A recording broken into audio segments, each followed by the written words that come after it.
14 ও 15 September 2 দিনের কর্মসূচি ঘোষণা করেছে বিএনপি।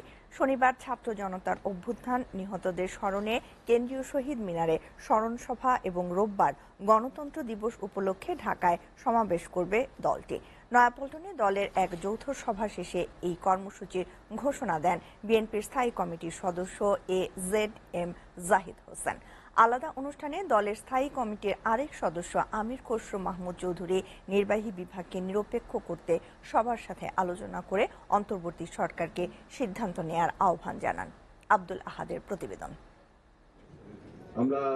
আগামী 14 ও 15 সেপ্টেম্বর ছাত্র জনতার আন্দোলন ও আওয়ামী লীগের আমলে গুম খুনের শিকার হওয়া ব্যক্তিদের স্মরণে স্মরণ সভা এবং আন্তর্জাতিক গণতন্ত্র দিবস উপলক্ষে সমাবেশের প্রস্তুতি নিয়ে বুধবার নয়াপল্টনে দলের কেন্দ্রীয় কার্যালয়ে যৌথ সভা করে বিএনপি।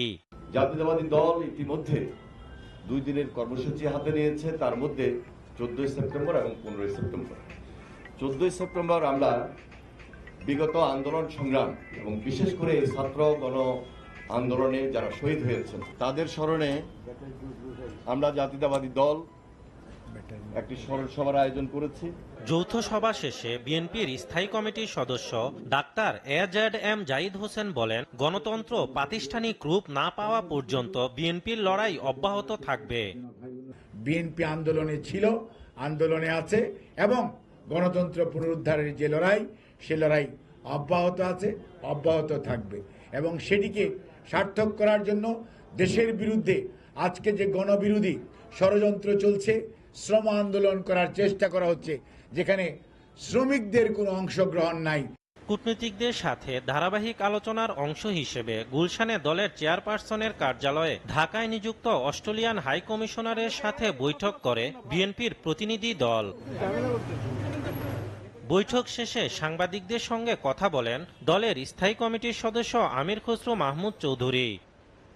তারাও মনে করে যে বেসিক এই সময়টাই অন্তত ক্ষমতা হস্তান্তর করার আগে যে কাজগুলো, এগুলো দ্রুত আমরা শেষ করতে পারার জন্য আমাদের পক্ষ থেকে আমরা বলেছি এবং সরকারকে সহায়তার কথা বলেছি। তিনি বলেন, ষড়যন্ত্রকারীরা বসে নেই, সংকট উত্তরণে সবার ঐক্যবদ্ধ প্রচেষ্টা প্রয়োজন। আজকে বস্তুত পক্ষে একটা দলীয় নির্বাহী বিভাগ ছাড়া তার কিছু বাকি নাই। এখান থেকে বেরিয়ে আসতে হলে এটা খুব সহজ কাজ নয়, হয়তো ভুল ত্রুটি থাকতে পারে, কিন্তু সেটা আমরা বলবো আলাপ আলোচনার মাধ্যমে সমাধান করার জন্য। নিজেদের মধ্যে যাতে কোনো বিভেদ না হয়, সকল পক্ষ যারা আছে সকলের সাথে আলাপ আলোচনা করে যদি এই সিদ্ধান্তগুলো নেওয়া হয় তাহলে ভালো হবে। আব্দুল আহাদ, SCTV, ঢাকা।